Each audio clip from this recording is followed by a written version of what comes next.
All right, guys. Our next guest is a longtime friend of the program who needs very little introduction. Of course, he's a UFC Hall of Famer, UFC heavyweight champion, multiple-time king of Pancrase, host of the widely popular podcast Rutten and Ranella. It is a pleasure to welcome back El Guapo Bas Rutten to the program. Bas, welcome back to the show. How are you?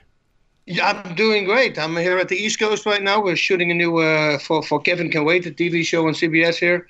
And I'm in the third episode. I'm going to go home a week, and then I'll be back for 3 weeks in a row. So it's going to be fun this year. Oh, man, it's exciting times. We're also pumped, and so happy to see you getting more and more roles on the show. We also saw on Instagram that you've been enjoying some Singer beer and Thai food, which you said is your favorite food. So, Bas, are you prepared to go on record and say Singer is Bas Rutten's favorite beer? I don't know about that. I mean, because, there is a beer out there. It's called Sticky Monkey, and it's from Firestone. And that beer is the best beer you ever had. Now, if you're a cigar smoker, that combination with that beer, you've never experienced a beer like that. But let me tell you, a small bottle costs $11, and that's retail. So it's not even in a bar. So it's very expensive. It has double the amount, well, more than double. It has 12.6%, and there's another version over 13.2% alcohol in it. So one bottle or two, you're good for the whole night, trust me. And they're little tiny bottles, but that together with a cigar, that is really amazing. If I eat Thai food, I couldn't eat that because that's like almost a meal by itself. Yeah. It's so rich, you can't explain it how it is. But with Thai food, Singha, I like it because it has a bite. Yeah, I feel like there's different beers. There's beers you have with dinner, and then there's beers when you go out and basically get smashed. And it's good that Sticky Monkey's a little bottle so you can sneak it into places. I'm just curious, what is the ultimate Thai dish in your opinion? Because, we do a lot of curries, we do the lub guy. What is sort of class as Bas Rutten's favorite food?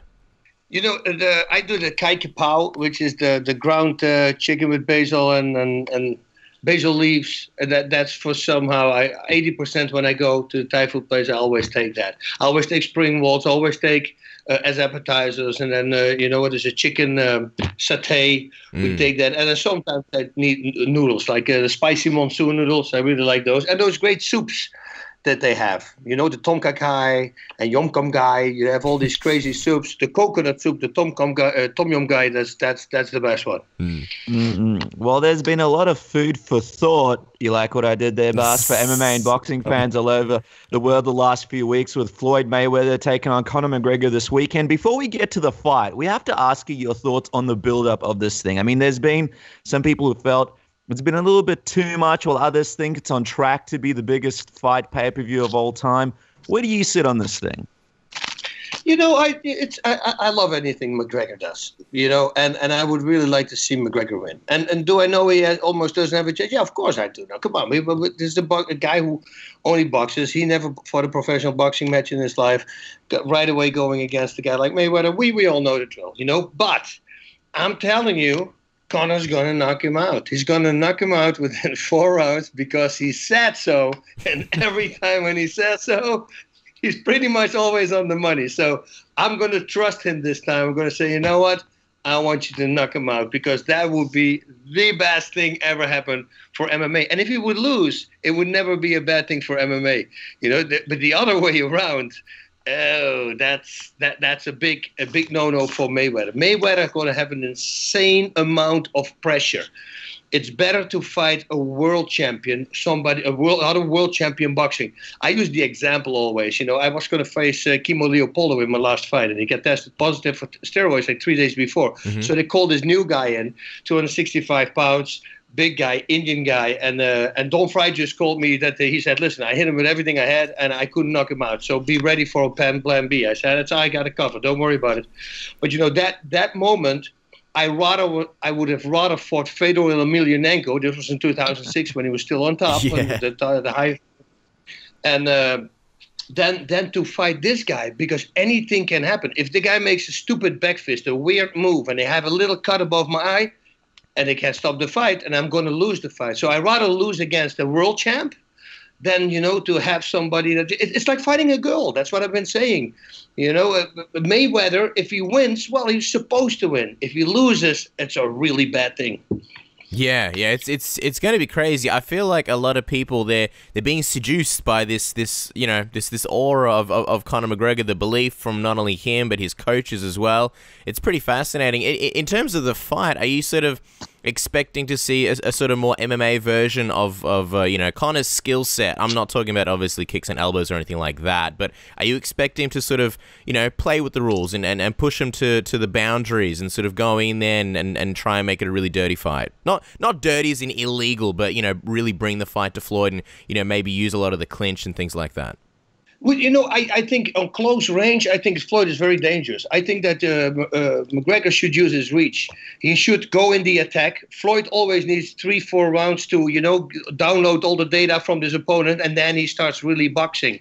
So before those 4 rounds, and that's why I believe that Conor also said, I'm going to knock him out within 4 rounds. They know this, so they're not going to give him time to adjust. It's going to be crazy footwork. He's going to make these crazy moves. They all imitate him with these crazy things that he does in training, and everybody's laughing about it. But listen, if you have a guy standing in front of you who starts doing really weird angles, just think about Sakuraba. Was he the best striker on the planet? No, he was not. Really good submission guy, though. But the craziness that he did, the double Mongolian judo chop, whatever they called it, all these things to distract your opponent and then go in for the kill. And that's something that I'm kind of hoping for, together with the pressure that Mayweather is going to get. And then hopefully he can land a nice, clean left hand. We've seen that Mayweather said that in this fight, he actually plans on coming forward. Of course, we understand this is all promotional talk and he's trying to sell as many pay-per-views as possible. But do you actually anticipate him doing it, in any stage in this fight? Well, every time when Mayweather gets really pushed, against like for Canelo also, then you see him really shine. He is a safe fighter. He doesn't like to lose. He rather fights not to lose. He doesn't really want to stop somebody. The last time he stopped somebody, that was 9 years ago or something, right? It's a long time ago. So I don't know. If that's not in you, I wouldn't do it. And especially if you didn't do it over the last so many fights, because then you're not used to it. Fighting and training are completely two different things, I always say. So you have to keep that separated. You want to do what you normally always did. Yes, you can add some new little techniques and new combinations, but most of the time, where you feel comfortable with, is what stays with the fighter. So if he suddenly gets out of that comfort zone, that could be a problem. And with McGregor, if he makes it a dogfight and he goes very close, he should really watch out. I remember Ricky Hatton getting knocked out. Oh, that could probably be the last knockout with the check hooks from Mayweather, which was really nicely done. So, and that happens when you come too close to him. So he's really good from close distance. But McGregor, should use his reach, and hopefully because he's also taller, has a little extra more reach and keep him on the outside of his strikes. I'm curious because obviously McGregor's team, their plan is to go forward, for Conor to sort of chase him around, stop him. Coach Kavanagh said that he believes this thing's going to finish in the 6th round if Mayweather's sort of moving backwards, and in the first if he moves forward. But do you believe that Conor is prepared? If Mayweather did move forward, do you think that the coaches and the battle plan is ready to deal with a Mayweather that moves forward? Because we've seen Conor McGregor get hit a lot in the past. And do you think a defensive game plan is a part of the game plan as well? Yeah. But listen, McGregor is a really good counter striker, So I think he kind of almost, look what happened to Jose Aldo, right? I mean, if suddenly Mayweather is going to decide to do this as well, well, he's going to be ready for that. I'm pretty sure, that it's a smart team that they have. I'm pretty sure they have fighters who back up, and they have fighters who constantly attack. There will be a lot of Shark Tank exercises in where they get every 1 minute they get a fresh opponent, and every time the opponent is a little different. And of course, you have fighters in there that mimic Mayweather, and they take care of all that. But you also have to bring a fighter in there who's suddenly going to bring it to you, because you never know if Mayweather actually is going to be right and he's going to push the fight. So, knowing his camp and what they did now until this far, I think they will cover that as far as they could, of course, because what has it been, a year training, maybe less, for a professional boxing match. So we'll see. We also want to ask you about the gloves, Bas, because you're a good man to ask. We all sort of thought it was, just talk when Mayweather mentioned he'd be happy for the fight to be contested in 8-ounce gloves, and then it happened. And in some ways, it's making people more excited for the fight. It's a good, selling tool. It kind of seems like a sneaky promotional move from Mayweather. He's done it in the past, but are you expecting this to really change or have any effect on how this fight plays out? No, not quite impact. I truly believe that almost stays the same. I did this sports science thing where we hit it back. And, the penetration is a little deeper with a smaller glove, but the impact it's virtually the same. It doesn't really make a big difference. But what doesn't make difference is that if you have bigger gloves, you have better protection. You can close the space in front of your face easier than with smaller gloves. Smaller gloves leave holes also, and where they still can box through. So I think that is the problem with smaller gloves. Not the impact, but it's just, it's easier to penetrate through the defense. And it's interesting that you bring that up because we put that up on the Submission Radio Facebook this week. We found it very, very interesting. There's been a little bit of blowback from a lot of people in the MMA and boxing community when they watched that video. A lot of people aren't really buying into those findings. What did you think when you heard sports science sort of bring you that information? Because a lot of people still believe there's a huge difference between the MMA glove and the boxing glove. Yeah, but there is none. It's about proven now. If we have to go back all the way now again till 93 and start talking again, the glove is invented to protect the hand, not the head. We really going to have to repeat that all that we did for 23 years now, or 24 years. People should know by now that the glove is there to protect the hand, and it's not there to protect the head. That's why they invented it, because bare knuckle boxing was not good for business, because you had a champion who broke his hand the whole time in his fight, a title fight, and then he couldn't defend the title for 6 months. And that's why they said we got to come up with something in order that their hands stay okay. Let's make some gloves so they can't break their hands anymore. So once you understand that concept, then you realize that a clean fist and an MMA glove or a boxing glove, it's not a lot of difference. And to tell you the truth, a body shot, I think with a bigger glove, probably might have more impact. I know it's not penetrating, but it covers way more surface. I mean, you're the man to talk to when it comes to striking. I just want to go back to McGregor's training for a second.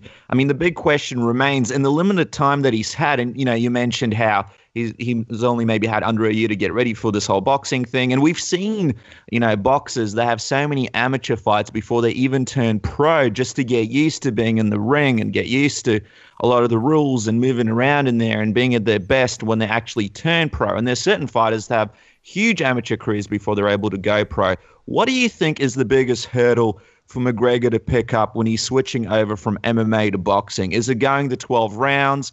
Is it being able to change his mindset about the striking, the technique? Is it just the little things like getting used to the ring and the shoes and the gloves and the defensive techniques? What do you think is the hardest thing for him to pick up during this time as he's making this transition over? I don't know. I don't know if it's a hard thing. In his mind, he already won. And he's, I think that if he would box a match and then he would lose the boxing match, and if he and he feels dramatically, if that would happen, then the second time when he's going to box, that's going to be a complete different experience. Now they know what to work on. He didn't have that experience yet. And smart enough he didn't have, because if he started fighting amateur and he would lose there, he was never going to be interesting to fight Mayweather, and now he's going to make $80 million and maybe even more if he makes that. Stamina-wise, listen, I didn't train for 7 years. And I said yes in 2006. I said yes to come back for an MMA fight.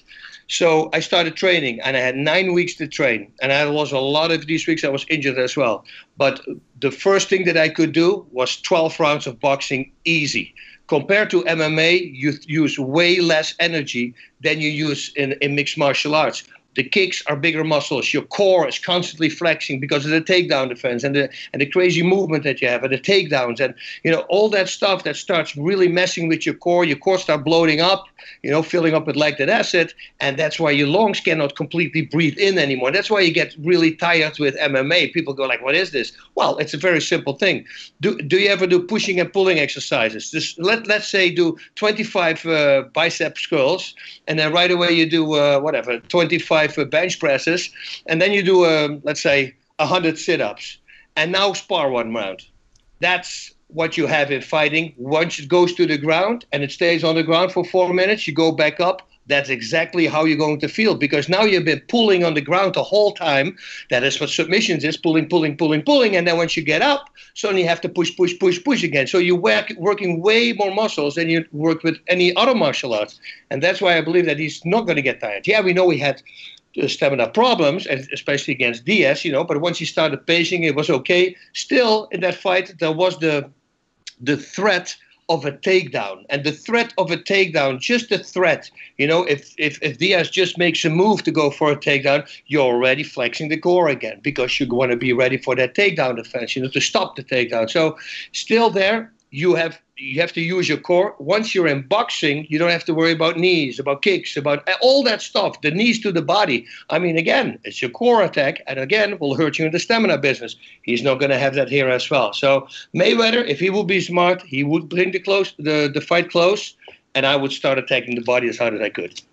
That's actually really interesting because, obviously Mayweather's body shots are a big factor, but I know a lot of people sort of look at it and think, oh, if Conor McGregor is going to be dangerous, he's going to be dangerous in those first few rounds. I know Faraz Sahabi was talking about, the death touch, Conor's left hand, and how after a few rounds, it's still a powerful shot, but it becomes more like a regular shot. It's not the kill shot that it is in sort of the early rounds. And then, of course, he referenced the Nate Diaz fight where he sort of relied on leg kicks to sort of finish off the fight somewhat strong. But do you still believe that Conor could be dangerous in the later rounds? And if it does get to the later rounds, he can still have some success. And if it does get to the later rounds with Mayweather, a guy who's obviously got so much experience in pacing himself in those fights, that Conor may find success, even at the end of the fight.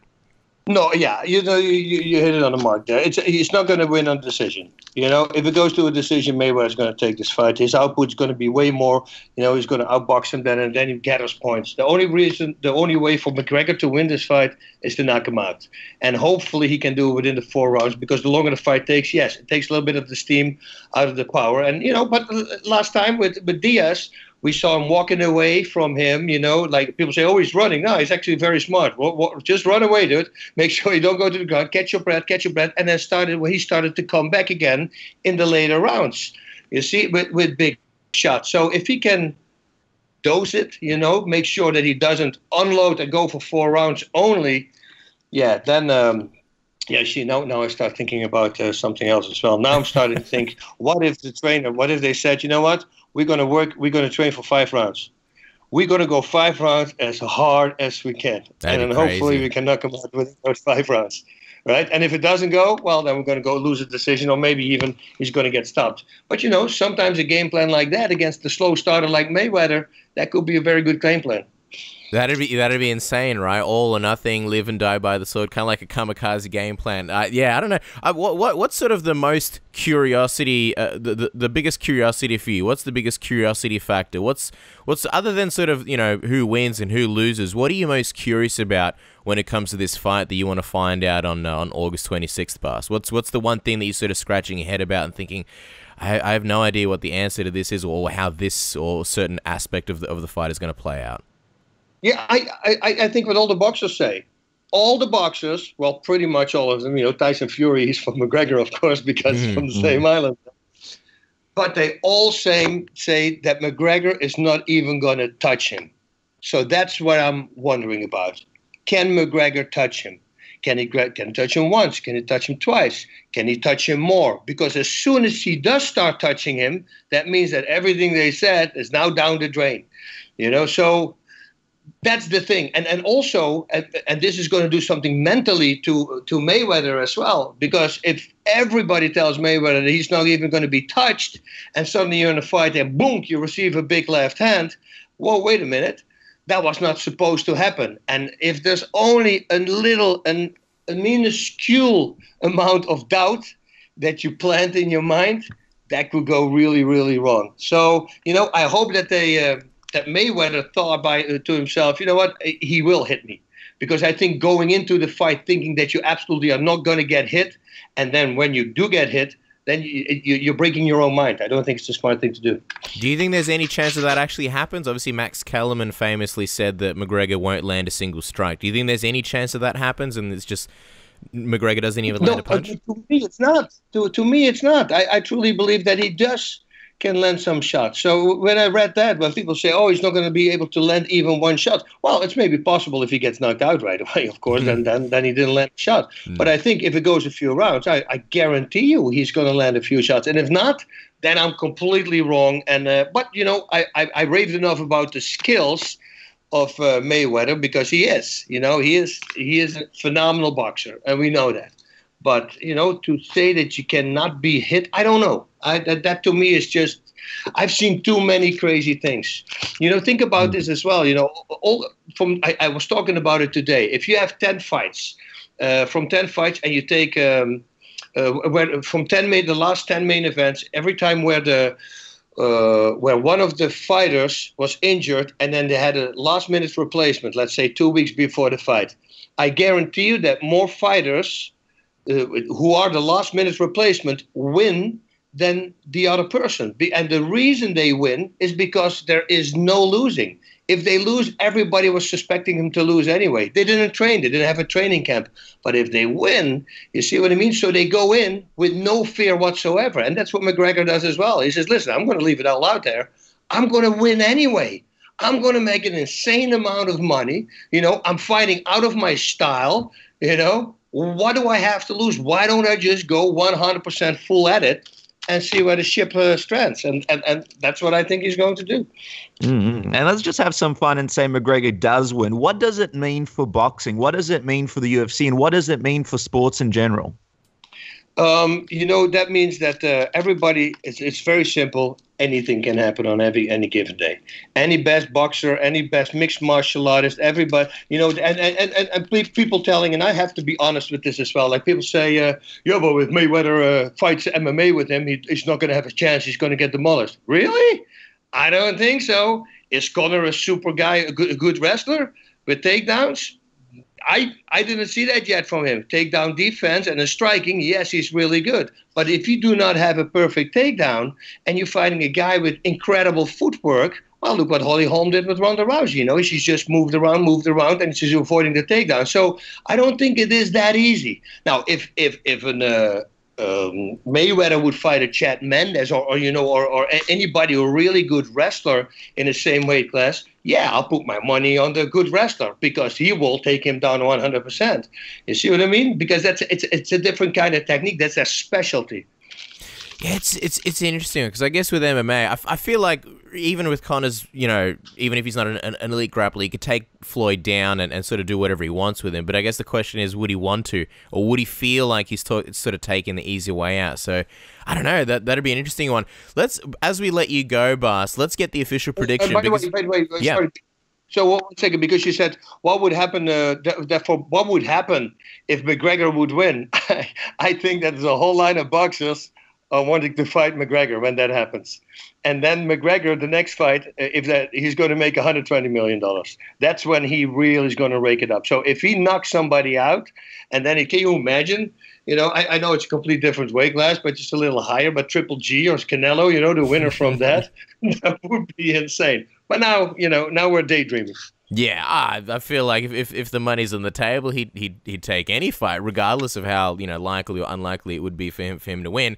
But I mean, hey, if he goes in there and knocks out Mayweather, anything's possible, right? As we let you go, Bas, you mentioned at the start of the show that you think that you believe that Mayweather wins, but then you also mentioned that you believe Conor wins because he believes in himself so well. So what is the official prediction? If you had to sort of put it on paper, what's the official prediction? How do you see it going? Conor's going to knock him out within 4 rounds. That's what I'm going to say. I'm going to stick with it. I want to put my power with Conor. And I know, skill-wise, and I know all that. Trust me, I've been fighting for a long time. You can call me an idiot, whatever they want. I'm just talking about all the mental aspects and everything there is. And if me committing to Conor is going to give him a little bit of extra power mentally, so be it. I hope a lot of people are going to do it because, boy, do I want to see Mayweather lose. That's it. Send the positive energy towards Conor McGregor. And the other important question, and this is what everybody's really excited for, the setup. How are you planning on watching this? Who are you watching it with? Because it's going to be a hell of a spectacle and an interesting day for the world who's going to be tuning in. I'm very fortunate. I have a good friend of mine. He has a really nice home stereo system and everything. And I'm flying back. I'm shooting a show here right now in New York, as I said. I'm flying back on Saturday. We'll arrive around 3:30 in the afternoon, and then we'll go straight home. From home, take a shower, go to my friend's place with my wife and some other friends. And we're going to have a great time over there. We're going to watch it, all of us together, outside, smoking cigars. And maybe drink a little sticky monkey beer. Yeah. We thought it would be a little bit like Here Comes the Boom, where you catch it in there. Since you're over there shooting Kevin Can Wait, you guys could shoot. I thought you and the cast would be, hanging out, watching it all together. So it sounds like a great time though. You always got to have a friend with a good stereo system. That's why I'm lucky to have Casper as well. And guys, make sure to check out the huge fight this weekend, August 26th in the US and 27th here in Australia. Make sure to follow Bas on Twitter and Instagram at Bas Rutten MMA. Catch him on CBS's Kevin Can Wait. And of course, make sure to go to bascbd.com for all your CBD oil supplies to cure those aches and pains. Bas, once again, thank you so much for coming onto the program. We're excited to see what happens. And I'm feeling those positive vibes, man. I'm feeling those positive vibes. That's it. I'll keep sending it out. That's what we need to do.